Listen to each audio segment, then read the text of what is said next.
കർണാടകയുടെ ചരിത്ര വൈവിധ്യങ്ങളിലേക്ക് ചേർത്ത് വയ്ക്കുവാനാകുന്ന ഒരു പ്രദേശം. അതാണ് മൂഡബിദിരെ. മൂഡബിദിരി എന്നും മൂഡബിദിരെ എന്നും അറിയപ്പെടുന്ന ദേശം. ജൈന കാശി എന്നുകൂടി അറിയപ്പെടുന്ന പ്രദേശമാണ് ഇത്.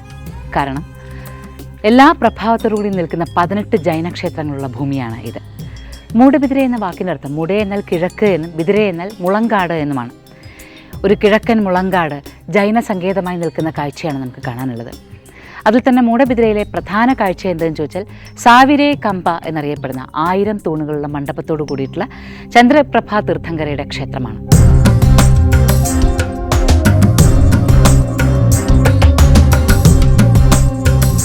ഈ ക്ഷേത്രം നിർമ്മിച്ചത് 1410 കാലഘട്ടത്തിലാണ്.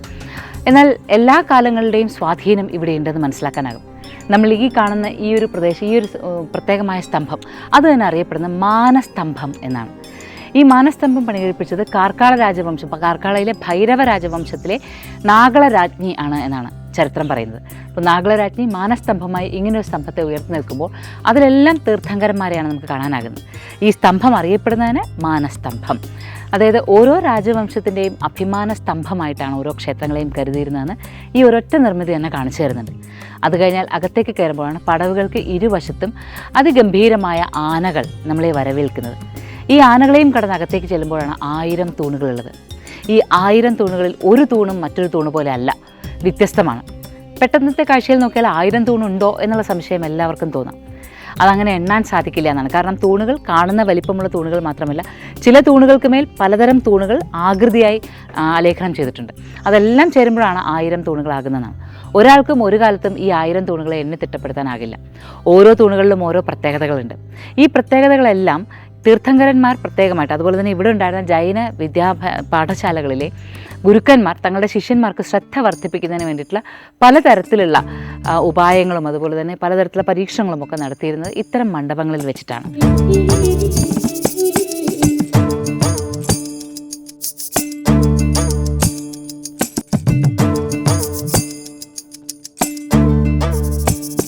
സാവരക്കമ്പെ വളരെ പ്രധാനപ്പെട്ടതാണ്. ഭൈരവി മണ്ഡപം എന്നറിയപ്പെടുന്ന സാന്നിധ്യത്തോടു കൂടിയിട്ടുള്ള മണ്ഡപങ്ങളാണ് ഉള്ളത്. ജൈന മതവിശ്വാസങ്ങളുടെ ആരാധനാ സമ്പ്രദായങ്ങൾ ഇന്നും ഇവിടെ സുശക്തമായി അതിൻ്റെ എല്ലാ ആരാധനാ സമ്പ്രദായങ്ങളോടും കൂടി നടക്കുന്നുണ്ട്. മൂഡബിദിരെ ഒരു കാണേണ്ട കാഴ്ച തന്നെയാണ്. ഇത് മാത്രമല്ല 18 ജൈന ക്ഷേത്രങ്ങളാണ് ഇവിടെയുള്ളത്. കാണാൻ മനോഹരമായിട്ടുള്ള ഗുരുബസ്തി എന്ന്, കേരേ ബസ്തി എന്നൊക്കെ അറിയപ്പെടുന്ന പ്രദേശങ്ങളാണ് ഇവിടെയുള്ളത്.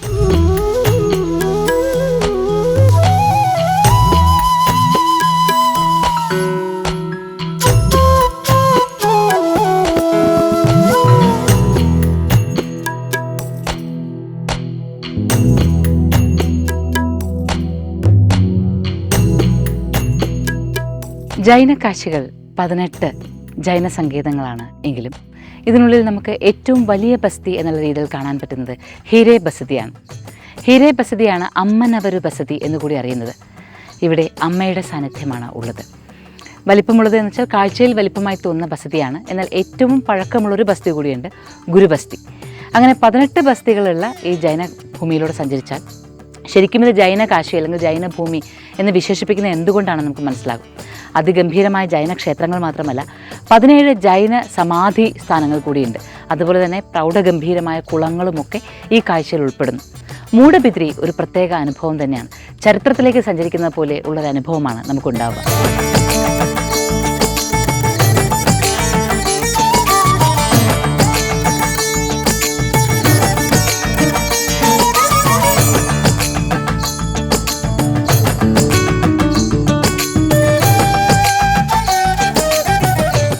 മൂഡബിദിരയിലെ ബസതികളിൽ പ്രധാനപ്പെട്ട ബസതി ഗുരുബസതിയാണ്.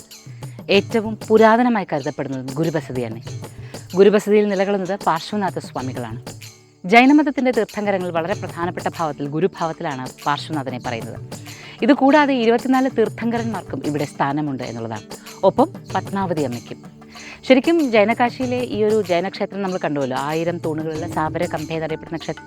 അതിന് നേരെ മുന്നിലുള്ള വഴിയിലൂടെ നടന്നു കഴിഞ്ഞാൽ നിരവധി ബസതികൾ നമുക്ക് ഓരോന്നും ഓരോരോ പേരിൽ അറിയാൻ പറ്റും. ബസതി എന്ന് വെച്ചാൽ വാസസ്ഥാനം എന്നല്ലെങ്കിൽ സാന്നിധ്യമുള്ള പ്രദേശം എന്നർത്ഥമാക്കാം നമുക്ക്. ഗുരുവിൻ്റെ സാന്നിധ്യമുള്ള പ്രദേശം, ഇനി അമ്മയുടെ സാന്നിധ്യമുള്ള പ്രദേശമാണ് നമ്മൾ നേരെ കണ്ട ഹീരേ ബസതി. ഇങ്ങനെ ഓരോ ബസതിക്കും ഓരോരോ പ്രത്യേകതകൾ. ഹീരേ ബസതി എന്ന് പറഞ്ഞാൽ ഒരു മുതിർന്ന ഏറ്റവും പ്രാധാന്യമുള്ള ബസതി എന്നും അർത്ഥമുണ്ട്. ഇങ്ങനെ ഓരോ ബസതികൾക്ക് നാമങ്ങളിൽ പ്രത്യേകതയുണ്ട്, കാഴ്ചകളിൽ പ്രത്യേകതയുണ്ട്. ഇവിടെയെല്ലാം മനുഷ്യകുലത്തിൻ്റെ സമാധാനത്തിന് വേണ്ടി, സന്തോഷത്തിന് വേണ്ടിയിട്ടുള്ള സന്ദേശങ്ങൾ അലയടിച്ചിരുന്നു ഒരു കാലത്ത്. ഇന്നും അത് അങ്ങനെ മുറുകെ പിടിക്കുന്നവരുണ്ട് എന്നുള്ളത് ഒരു ആശ്വാസം തന്നെയാണ്. ഗുരുബസതിക്ക് തൊട്ടരികിലുള്ള ആ തീർത്ഥങ്കരന്മാരുടെ എല്ലാ ബസതികളും മനോഹരമായൊരു കാഴ്ചയാണ്.